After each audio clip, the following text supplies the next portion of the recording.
Assalamualaikum warahmatullahi wabarakatuh. Kami dari kelompok 4 akan mempresentasikan hasil kerja kami, yaitu dengan berjudul Maple Furnace Number Term.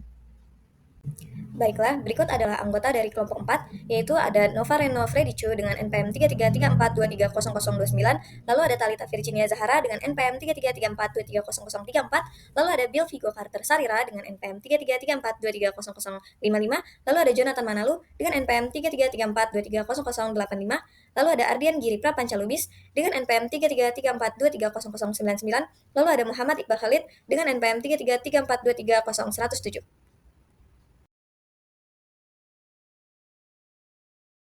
Baiklah, di sini saya akan menjelaskan tentang definisi komposit. Komposit merupakan kata sifat yang berarti susunan atau gabungan. Komposit adalah suatu material yang terbentuk dari kombinasi dua atau lebih material, pembentukannya melalui campuran yang tidak homogen, di mana sifat mekanik dari masing-masing material membentuknya berbeda. Bahan komposit pada umumnya terdiri dari dua unsur, yaitu serat sebagai bahan pengisi atau matriks sebagai bahan pengikat serat yang dibentuk pada skala mikroskopik dan menyatu secara fisika. Yang mana komposit ini dapat dikelompokkan atas tiga, yaitu terdapat metal matrix composite. Dari metal matrix composite ini atau MCC merupakan salah satu jenis composite yang memiliki matriks logam. Selanjutnya yaitu terdapat ceramic matrix composite atau CMC, yang mana material ini terdapat dua fasa terdiri dari penguat dan juga matriks berbahan keramik. Yang ketiga yaitu terdapat polymer matrix composite PMC, yang mana menggunakan polimer sebagai matriks yang umumnya dipakai sebagai sifat tahan korosi dan ringan. Selanjutnya yaitu matriks dan reinforcement. Pada material komposit, matriks memberikan pengaruh yang lebih besar dalam pengikatan material penyusun selain bertugas untuk mendistribusikan beban dan memberikan perlindungan dari pengaruh lingkungan. Matriks dalam struktur komposit bisa berasal dari bahan polimer, logam, maupun keramik.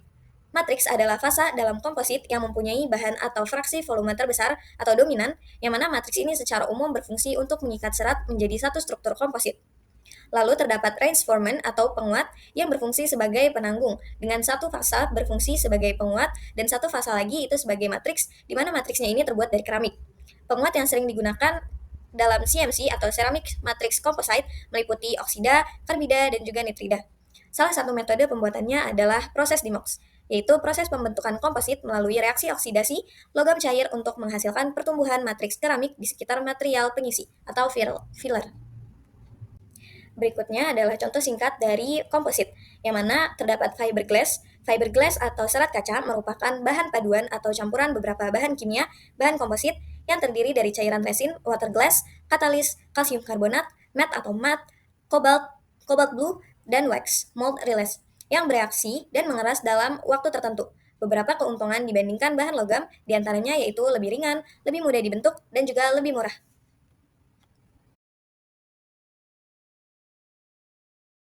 Oke, terima kasih penjelasannya. Baik, berikutnya adalah alasan mengapa kami menggunakan bahan ini.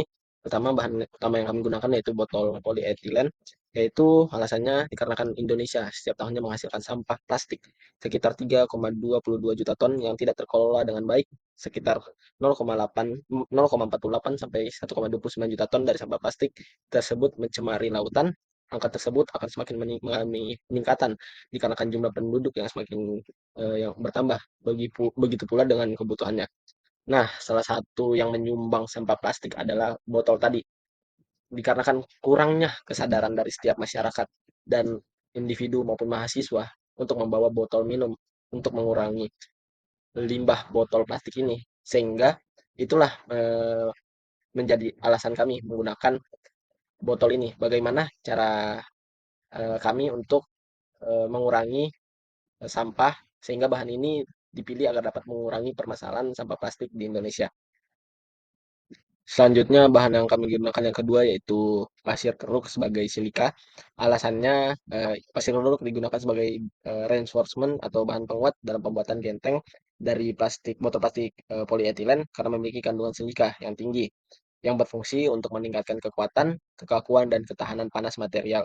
Nah, pasir keruk juga dipilih karena pasir keruk sebagai limbah dari pengerukan sungai yang melimpah namun jarang dimanfaatkan, sehingga jika kita mengolah ini kita dapat mengefisiensi atau mengolah limbah dari sungai. Nah, sehingga penggunaannya juga dapat mendukung pengolahan limbah yang berkelanjutan. Dari sisi ekonomi, pasir ini mudah diperoleh secara lokal dan lebih murah dibanding dengan pasir silika komersial. Dengan memanfaatkannya, kita tidak hanya menciptakan material bangunan yang kuat dan ramah lingkungan, tetapi juga turut mengurangi dampak negatif dari limbah pengerukan. Baik, terima kasih atas kesempatannya. Di sini saya akan menjelaskan mengenai proses pembuatan produk hasil komposit. Pada proses pembuatan kali ini terdapat beberapa tahap atau langkah, yaitu pada tahap pertama menyiapkan alat dan bahan. Botol PET bekas dicuci terlebih dahulu untuk menghilangkan kotoran dan label. Setelah bersih, botol dipotong kecil atau dicacah agar mudah diproses lebih lanjut. Sementara itu, silika digunakan dalam bentuk serbuk halus yang bisa diperoleh dari pasir di sungai yang biasa disebut pasir keruk. Tahap selanjutnya, perbandingan yang digunakan yaitu 80% PET dan 20% silika. Penggunaan silika yang sedikit ini bertujuan untuk meningkatkan kekuatan dan kekakuan komposit tanpa mengurangi kelenturan. Silika yang lebih sedikit juga memudahkan distribusi merata dalam PET, serta meningkatkan kualitas komposit dan mencegah penggumpalan. Dan tahap selanjutnya, setelah tercampur, campuran bahan dimasukkan ke dalam cetakan tahan panas, lalu dipanaskan di dalam waffle furnace. Suhu yang digunakan biasanya berada pada kisaran 250 hingga 280 derajat Celcius, yaitu suhu di mana PET mulai meleleh.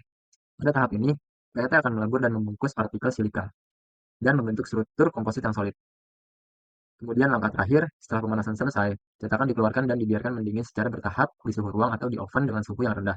Pendinginan yang lambat membantu menghindari retak akibat perubahan suhu yang terlalu cepat. Setelah dingin, komposit dilepaskan dari cetakan dan dapat digunakan atau dipotong sesuai kebutuhan.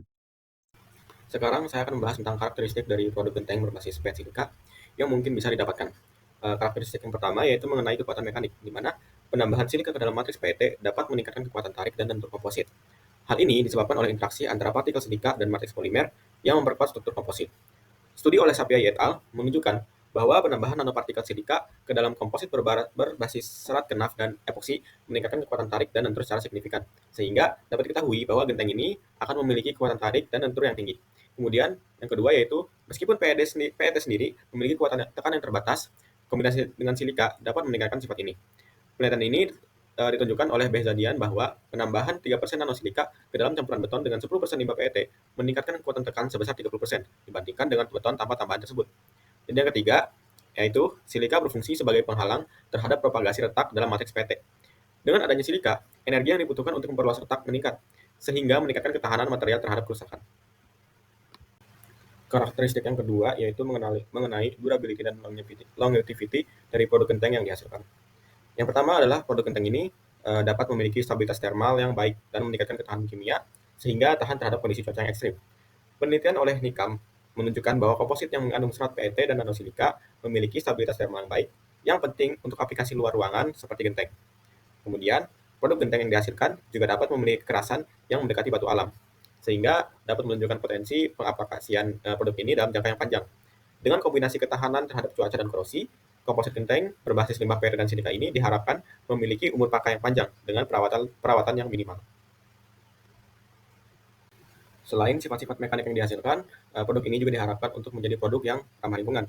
Dengan pembuatan genteng yang memanfaatkan limbah botol PET ini diharapkan menghasilkan genteng yang ringan dan ramah lingkungan, dengan penurunan densitas yang berkontribusi pada pengurangan beban struktur bangunan. Pemanfaatan ini juga tentunya dapat mengurangi limbah botol PET dan mengurangi volume sampah plastik yang dapat mencemari lingkungan. Proses produksi komposit PET silika ini juga dapat mengurangi emisi karbon dibandingkan dengan produksi material konvensional.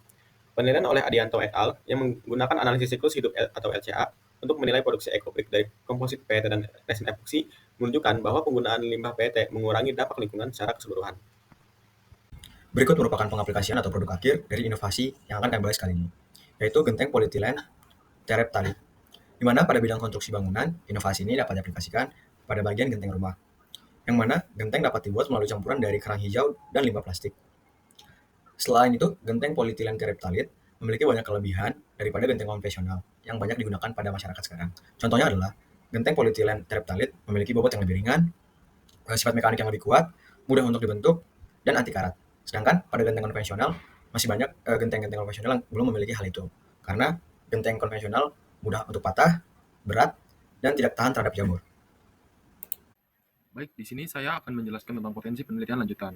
Material genteng yang dikembangkan dari botol PET daur ulang dengan penambahan pasir silika menunjukkan karakteristik yang menjanjikan untuk digunakan dalam aplikasi bangunan. Kombinasi keduanya menghasilkan material yang memiliki kekuatan mekanik yang baik serta ketahanan terhadap suhu dan cuaca, menjadikannya layak sebagai alternatif genteng ramah lingkungan. Karakteristik ini mendukung potensi aplikasinya dalam kondisi lapangan yang menuntut daya tahan dan stabilitas tinggi. Di sini terdapat dua potensi penelitian lanjutan. Yang pertama yaitu ketersediaan dan keunggulan bahan. Botol PET yang berasal dari botol bekas merupakan limbah plastik yang sangat mudah diakses dan dapat didaur ulang dengan efisien. Sementara pasir silika adalah material lokal yang memiliki kekuatan tinggi dan kestabilan kimia yang baik. Kombinasi keduanya membuat material ini sangat layak secara teknis dengan kualitas yang dapat diandalkan, serta ekonomis karena memanfaatkan bahan-bahan yang tersedia secara luas dan terjangkau untuk digunakan dalam pembuatan genteng ramah lingkungan. Yang kedua yaitu dampak lingkungan yang menguntungkan. Pemanfaatan limbah plastik sebagai bahan baku genteng tidak hanya efektif dalam mengurangi pencemaran lingkungan dan volume limbah padat, tetapi juga berkontribusi langsung pada upaya pembangunan berkelanjutan.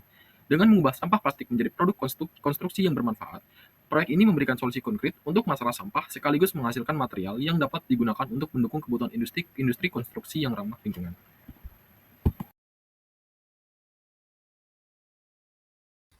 Adapun kesimpulan dari hasil presentasi kali ini, yaitu pada inovasi manufaktur komposit ini dilakukan pemanfaatan limbah botol PET sebagai matriks penyusun utama dengan silika sebagai reinforcement untuk menghasilkan produk berupa genteng. Proses pembuatan produk ini dilakukan dengan Malvo furnace pada suhu 250 sampai 280 derajat Celcius dengan perbandingan PET dengan silika sebesar 80:20. Genteng yang dihasilkan dapat memiliki karakteristik tertentu seperti kekuatan mekanik yang tinggi, tahan lama, dan ramah lingkungan. Karakteristik ini mendukung potensi untuk penelitian lanjutan pada pengaplikasian nyatanya. Berikut adalah referensi yang kami gunakan untuk melengkapi tugas presentasi kami.